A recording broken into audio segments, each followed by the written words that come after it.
अस्सलाम वालेकुम dear students.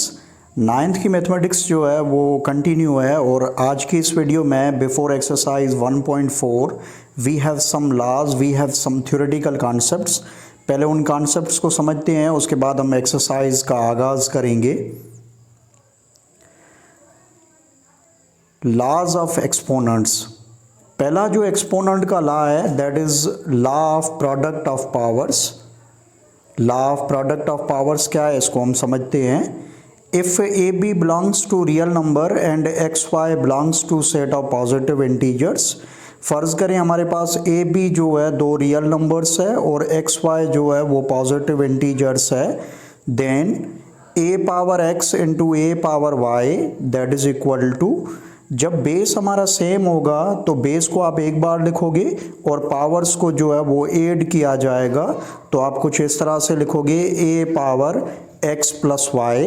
यानी कि बेसिस जब भी हमारे सेम होंगे तो बेस को आप एक बार लिखोगे और पावर्स को ऐड किया जाएगा इन case of multiplication, in case of product. तो नीचे कुछ एग्जाम्पल्स है। पहला जो एग्जाम्पल है उसमें चेक करो, ए स्क्वायर इंटू ए पावर 3। तो इसको सिंप्लीफाई जब करोगे तो ए बेस आप एक बार लिखोगे और पावर्स को ऐड किया जाएगा, यानी कि आप लिखोगे 2 + 3 और 2 + 3 कितना होगा 5, यानी कि ए स्क्वायर इंटू ए क्यूब्ड इसका आंसर होगा ए पावर 5। दूसरा जो एग्जांपल है 3 इंटू 3 पावर 5, यहाँ पर 3 पे पावर नहीं है तो अंडरस्टूड है 1 पावर है। तो बेस को आप एक बार लिखोगे और पावर्स को ऐड किया जाएगा 1 + 5, तो 1 + 5 कितना होगा 3 पावर 6 होगा और 3 पावर 6 जो है दैट इज़ इक्वल टू 729। यानी कि law of product of powers ये है कि जब हमारे बेसेस सेम होंगे तो बेस को आप एक बार लिखोगे और पावर्स को ऐड किया जाएगा इन case of multiplication, in case of product. जब उसको सिंप्लीफाई करोगे तो बेस को आप एक बार लिखोगे और पावर्स को जो है आप ऐड करोगे। उसके बाद दूसरा जो एक्सपोनेंट का लॉ है that is law of power of a power.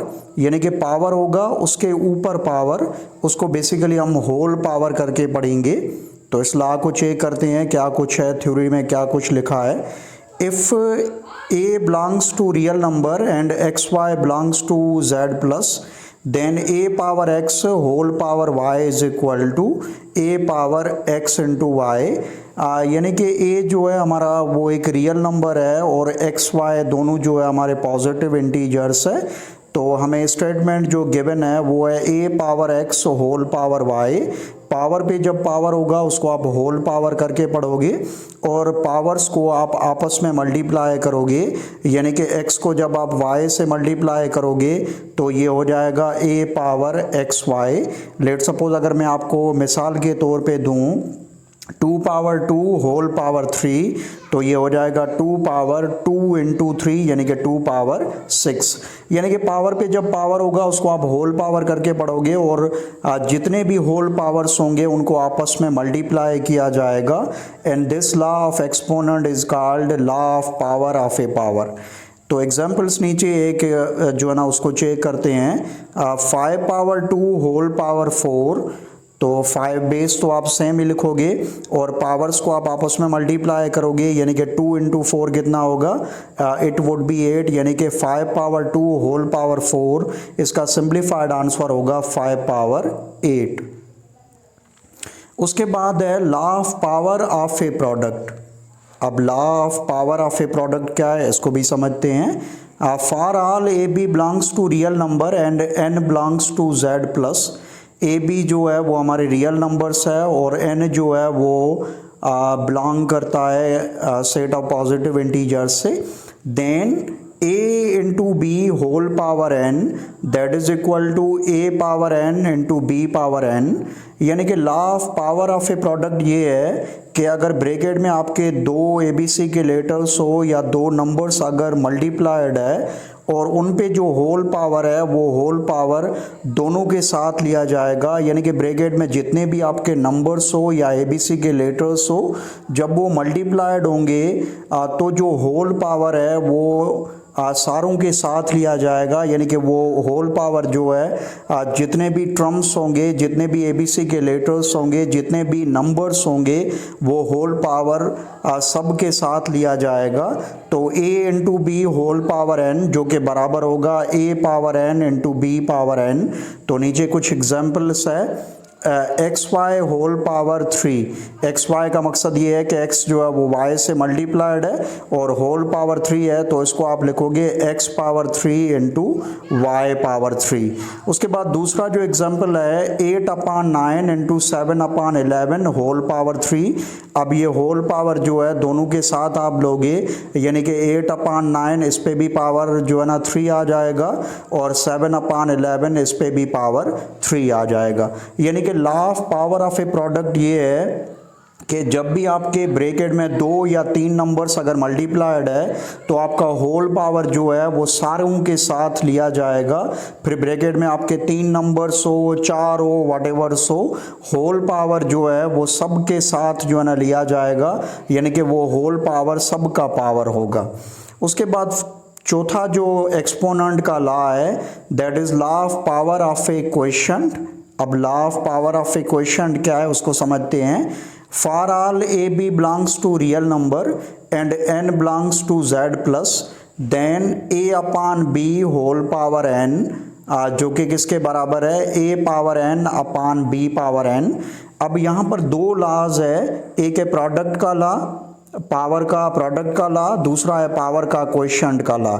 अब आप ज़हन में रखें जब भी आपके 2 जो है ना नंबर्स या 2 एबीसी के लेटर्स अगर मल्टीप्लाइड है और उन पे होल पावर हो, या 2 नंबर्स आपके डिवाइड में उन पे होल पावर हो, तो वो होल पावर जो है ब्रैकेट में जितने नंबर्स होंगे चाहे मल्टीप्लाइड हो चाहे डिवाइड में हो, वो होल पावर जो है वो दोनों के साथ लिया जाएगा, फिर चाहे मल्टीप्लाइड हो चाहे डिवाइड में हो। तो a upon B whole power n ये बराबर होगा a power n upon b power n, यानी कि ब्रैकेट में आपके 2 नंबर्स मल्टीप्लाइड या डिवाइड जब होंगे तो होल पावर जो है दोनों के साथ लिया जाएगा। Only in case of multiplication and division, add या सब्ट्रैक्शन में जो है ना हम ये नहीं कर सकते, वहां पर फार्मूलाज है जो हम आगे पढ़ेंगे। तो नीचे कुछ एग्जाम्पल्स है 5/8 होल पावर 3, तो ये हो जाएगा 5 पावर 3 अपॉन 8 पावर 3। और दूसरा है f upon g whole power 4, तो ये भी हो जाएगा f पावर 4 और g पावर 4, और g जो है वो 0 के बराबर नहीं होना चाहिए क्योंकि डिनोमिनेटर में 0 जो है ना वो नहीं होना चाहिए, डिवीजन विथ 0 जो है वो पॉसिबल नहीं है। उसके बाद फिफ्थ जो लास्ट जो लॉ है वो क्या है, law of quotient of a power. If a belongs to real number और a जो है वो 0 के बराबर नहीं हो एंड mn जो है वो बिलोंग करते हैं z प्लस यानी कि सेट ऑफ पॉजिटिव इंटीजर से, then a upon a power m upon a power n, यानी कि जब आपके बेसेस अगर सेम हो, अगर मल्टीप्लाई होंगे तो आप बेस को एक बार लिखते थे और पावर को हमने जो है ना ऐड किया था, जो हमारा प्रोडक्ट का लॉ था उसमें हमने पावर्स को ऐड किया था। अगर डिवाइड में होंगे तो भी आप बेस को एक बार लिखोगे और पावर्स को सब्ट्रैक्ट किया जाएगा, यानी कि आप लिखोगे a पावर ये क्या हो जाएगा m minus n। If m जो है अगर n से बड़ा है, यानी कि न्यूमरेटर में जो हमारा a बेस है उस पे पावर अगर ज़्यादा है और डिनोमिनेटर में a बेस है उस पे पावर कम है, तो आप न्यूमरेटर का जो पावर है उसमें डिनोमिनेटर का पावर सब्ट्रैक्ट करोगे। और दूसरा केस है 1 upon a power n minus m, ये कब होगा, ये तब होगा जब डिनोमिनेटर में जो बेस है उसका पावर अगर बड़ा है न्यूमरेटर में जो बेस है उसकी कंपेयर में, तो फिर आप लिखोगे 1 upon a power n minus m। अगर m जो है वो n से बड़ा है, यानी कि न्यूमरेटर में जो बेस है उसका पावर डिनोमिनेटर में जो बेस है उससे बड़ा है, तो आप लिखोगे a power m minus n। और अगर m जो है वो n से कम है तो आप लिखोगे 1 upon a power n minus m। तो ये जो है ना 5 एक्सपोनेंट के लॉज है जो बेसिकली हमने जो है ना सारे कवर कर लिए। अब इन सारे लॉज का एक्सरसाइज में यूज होगा। So this is the end of the lecture. मैं उम्मीद करता हूँ आपको समझ में आ चुका होगा। If still you have any question then you may put your question in the comment section, I will reply over there. Thank you for watching, thank you so much.